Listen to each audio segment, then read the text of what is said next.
Jamal Ouazani, bonjour. Bonjour. Alors, ma femme est née et a vécu 30 ans en Algérie. Elle n'était pas l'égale des hommes et elle avait constamment un tuteur légal, son père, son frère, son oncle. Selon vous, la femme est-elle l'égale de l'homme dans l'islam?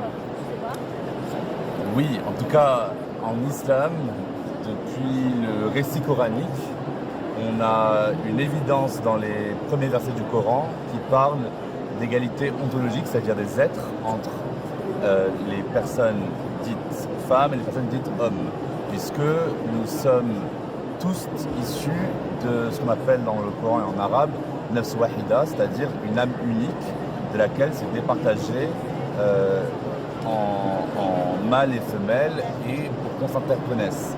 Donc en fait, l'égalité est instituée par le Coran.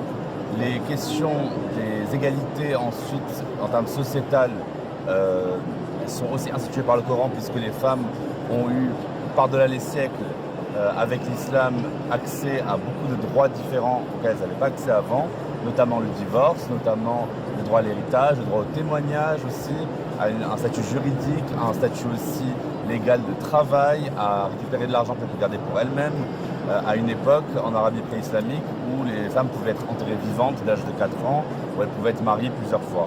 Et donc ce concept de Qawama en arabe, c'est un des termes les plus controversés de l'islam aujourd'hui, en tout cas des écrits coraniques, c'est ce terme de Qawama qui veut dire autorité ou tutelle légale. Donc vous parlez du tuteur en question, qui pourrait être un mâle de la famille. Et cette Qawama en fait n'est pas tant une autorité qu'une responsabilité partagée à s'occuper du foyer. Donc ça veut dire qu'il y a eu une réinterprétation patriarcale de ce terme-là, d'autorité en tant que Qawama, pour en faire une tutelle, mise sous tutelle, et qui en fait montre très bien à quel point le Coran aujourd'hui est dévoyé à des fins patriarcales. Ce n'est donc pas la religion qui est dans une forme d'inégalité entre les hommes et les femmes, mais bien le patriarcat.